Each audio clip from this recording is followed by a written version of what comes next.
As we traverse the globe, observing various funeral ceremonies, we can certainly distinguish one from another. However, in this video, we will witness some of the most terrifying and unimaginable practices that will leave you questioning how these funeral ceremonies came to be. Before we start the video, make sure to like it.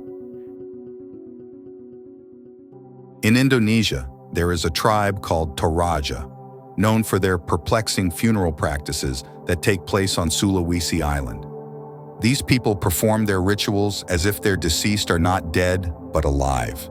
They care for them, treating them as if they are ill. For instance, they feed the dead, let them sleep in comfortable beds, dress them in their favorite clothes, and even seat them at the table with the living family members.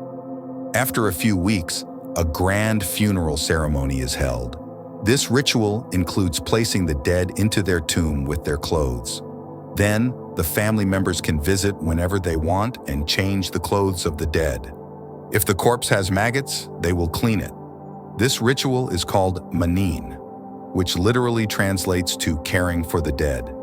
This ritual has a strong connection with the Toraja people, and for this reason, family members save up money for a long time for the occasion. The ritual can take weeks, and family members consider it a holiday, even though for us and many people it feels eerie and unimaginable. For the Toraja tribe, the Manini ritual is sacred and a joyous occasion for them. Moving to the next funeral, we are still on the Asian continent. If we move a little north of Indonesia, we arrive in the Philippines. In the Philippines, there is a tribe called Igorot. This tribe lives on the mountainside of the country, and for a long period of time, they have buried their dead people on mountain walls, like a hanged object, rather than beneath the soil. Even though many archaeologists and scientists do not know when this ritual started, by estimation, it has been active for over 2,000 years. If you get lucky and visit this place as a tourist, you can see them hanged on the walls of high mountains.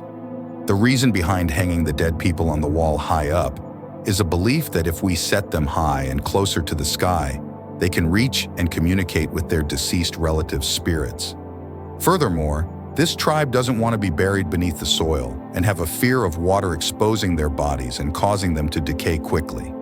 The tomb that carries their corpses is so small, they need to squeeze them into it. The reasoning behind this is that we should leave this world squeezed, as we came squeezed for the first time. Endocannibalism is one of the oldest funeral ceremonies in the world. In short, it means the deceased member of the family will be devoured by his friends and families. If the thought of how they can devour their respected and beloved person crosses your mind, these people practice this funeral ritual to respect and honor the dead. And they believe if we eat the meat, we will gain the knowledge and wisdom of the deceased. For example, among the people who deal with these rituals are people from New Zealand, specifically the Fore tribe. Even though they don't know who and when it started, for centuries these people have practiced the ritual. Women and children are the primary members of the tribe to participate in this ritual. For instance, if a brother-in-law dies, then the wife needs to eat his hand and his brain. And if we travel to the other side of the planet, in Brazil, specifically in the Amazon rainforest, the Wari tribe also participates in this funeral ceremony. But their belief stems from the idea that if we eat the dead, we can change the deceased into a spirit. In 2017, in Madagascar, a significant number of people died from the heinous disease known as the plague.